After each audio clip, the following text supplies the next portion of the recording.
জেনে বুঝে, নয়ছে নয়। এবার আমারটা আমি লড়বো অবশ্যই। যেখানে দেখবো অন্যায় হচ্ছে সেখানে বলার রাইট সবার আছে। স্বাধীন দেশের স্বাধীন নাগরিক, সবাই বলার রাইট সবারই আছে। তাই আমিও বলবো, যেখানে অন্যায় দেখবো সেখানে আমিও মুখটা খুলতে কিন্তু ছাড়বো না। এটা আমার আজকের পর থেকে আমি নিজেকে শপথ করলাম। যার যার অন্যায় দেখবো তার মুখ খুলবো, আর যেখানে দেখবো না এখানে বলা যাবে না, আমি চুপ করে থাকবো। কেউ যেন আমাকে পিনিক মেরো না, বা কেউ আমাকে খোঁচা মেরো না। খোঁচা মারলে আমার মাথার তার কেটে গেলে অনেক কিছু হতে পারে।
গানটার কিন্তু মানে আছে, আর এমনি এমনি কিন্তু আমি এই গানটা বা নাচটা করিনি, কারণ আছে।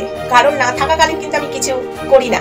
অবশ্যই ভালোটা আছে, খারাপটা নেই। কেউ যদি ভাবো খারাপ কারণ আছে, থাকতে পারে তাদের কাছে, বাট আমি ভালো মন নিয়ে, সৎ মন নিয়ে করেছি, ভালো কারণই আছে। তবে একটা কথাই বলবো, একলা চলতে শেখো। কেউ আর কারুর নয়, এই জায়গাটায় কেউ কারুর নয়, সেটা আমি আজ শিখে গেছি। এতদিন আমি জানতাম না, আজ আমি জানতে পারলাম। তো চলো একলা চলবো, একলা পথে থাকবো। অবশ্যই যাদেরকে দরকার মনে হবে আমার যে এর হাত ধরে তুলে ওঠানোটা দরকার, অবশ্যই আমি তাকে তুলে উঠাবো। এটা আমার তরফ থেকে একদম যেটা আমার মন চাইবে আমি অবশ্যই করব। আর কারোর যদি আমার থেকে একটু হেল্প হয় তাকে আমি হেল্প অবশ্যই করব। তবে একলা চলো, একলা চলতে শেখো। আর এখানে কেউ কারোর বন্ধুত্ব নয়, কেউ কারোর নয়, কিন্তু একটা কথাই বলবো, সম্পর্কর মানেটা আমি বেশি বুঝি আর সম্পর্কের দামটা আমি বেশি দিতে জানি। যেখানে যাকে যে সম্পর্ক আমি এখানে রেখেছি এখনো অবধি, তাকে সেই সম্পর্কের জায়গাতে তাকে সেই সম্মানটা আমি দিতে যেন পারি, আর সেই সম্পর্কটা যেন আমি রাখতে পারি, সেই সম্পর্কর সম্মানটা যেন আমি রাখতে পারি, সব থেকে বড় কথা। আর তাকে যেখানে রেখেছিলাম তাদেরকে, তারা যেন সেখানেই থাকে, সেখান থেকে আমি এক ফোঁটা নামাতে পারবো না। হয়তো অনেক বাধা আসবে, তাও সেই বাধা কাটিয়ে নেব। তবে যদি তোর ডাক শুনে কেউ না আসে, তবে একলা চলো রে, একলা চলতে শেখো। রাস্তায় পড়ে গেলে উঠে দাঁড়াতে পারবে অবশ্যই।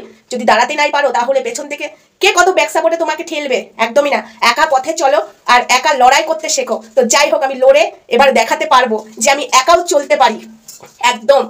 তবে একটাই কথা, যদি তোর ডাক শুনে কেউ না আসে তবে একলা চলো। প্রত্যেকটা মানুষকে বলছি একলা চলতে শেখো, কেউ কারণ নয়। সেটা আমি আজ ভালো করে হাড়ে হাড়ে বুঝে গেছি। তবে ইউটিউব সোশ্যাল প্ল্যাটফর্মে নয়, আমাদের ক্যামেরার পেছনে বাস্তবেও তাই। কেউ কারণ নয়, নিজের স্বার্থ ছাড়া কেউ কারোর চলে না। আজ আমি জানতে পারলাম। না থাক, বলবো না। খারাপ লাগছে আমারই বলতে, তোমাদের খারাপ লাগবে না, আমার লাগছে। তো চলো এখানে ভিডিওটা আপাতত এইটুকুই। নেক্সট ভিডিও নিয়ে আসছি, ততক্ষণ সঙ্গে থেকো, ভালো থেকো, সুস্থ থেকো। আর গুড মর্নিং, সকালে ভিডিওটা দেখবে তাই গুড মর্নিং জানিয়ে রাখলাম। তো চলো টাটা, বাই বাই। কাশিটা খুব ডিস্টার্ব করছে। তবে একটা কথা বলবো, যারা আমার চ্যানেলে নতুন বন্ধু এখনো সাবস্ক্রাইব করনি, অবশ্যই চ্যানেলটাকে সাবস্ক্রাইব করে পাশে থাকা বেল আইকনটি অন করে আমার পাশে থাকো। আর আমি এবার আমার মতো করে, আমি যেদিকে আমার ফোকাস আমি রাখবো, যেদিকে আমি ভাববো যে এখানে আমার বলাটা উচিত সেখানেই আমি বলবো, যেখানে ভাববো এখানে আমার পা বাড়ানোটা উচিত সেখানেই আমি পাটা বাড়াবো। অবশ্যই জেনে বুঝে, নয়ছে নয়। এবার আমারটা আমি লড়বো অবশ্যই। যেখানে দেখবো অন্যায় হচ্ছে সেখানে বলার রাইট সবার আছে। স্বাধীন দেশের স্বাধীন নাগরিক, সবাই বলার রাইট সবারই আছে। তাই আমিও বলবো, যেখানে অন্যায় দেখবো সেখানে আমিও মুখটা খুলতে কিন্তু ছাড়বো না। এটা আমার আজকের পর থেকে আমি নিজেকে শপথ করলাম। যার যার অন্যায় দেখবো তার তার মুখ খুলবো, আর যেখানে দেখবো না এখানে বলা যাবে না, আমি চুপ করে থাকবো। কেউ যেন আমাকে পিনিক মেরো না, বা কেউ আমাকে খোঁচা মেরো না। খোঁচা মারলে আমার মাথার তার কেটে গেলে অনেক কিছু হতে পারে। তো তোমাদেরকে বলছি, আমি তোমাদেরকে কোনোদিনই ক্ষমা করতে পারবো না। তাই প্লিজ খোঁচা মেরো না, আমার তারটা কাটিও না, ঠিক আছে? খোঁচা মারলে অনেক কিছু হবে। তোমরা যেভাবে শুইয়ে দিয়েছো লোককে, আজকে সাধু সেজো না, ঠিক আছে? সাধুটা নিজেদের কাছেই রেখে দাও। সামনে কথাই আছে না, ভাই ভাই পেছনে উদির ভাই, সেটা হয়েছে তোমার ক্ষেত্রে, মানে তোমাদের ক্ষেত্রে। তোমাদেরকে বলছি, আমার দিকে বা আমাদের এইদিকে আঙুল তুলেছিল না, তাই তাদেরকেই বললাম। একলা চলতে শিখে গেছি। তো চলো টাটা, বাই বাই, সবাই ভালো থেকো, সুস্থ থেকো। নেক্সট ভিডিওতে বা লাইভে দেখা হবে, ততক্ষণ আমার সাথে থেকো।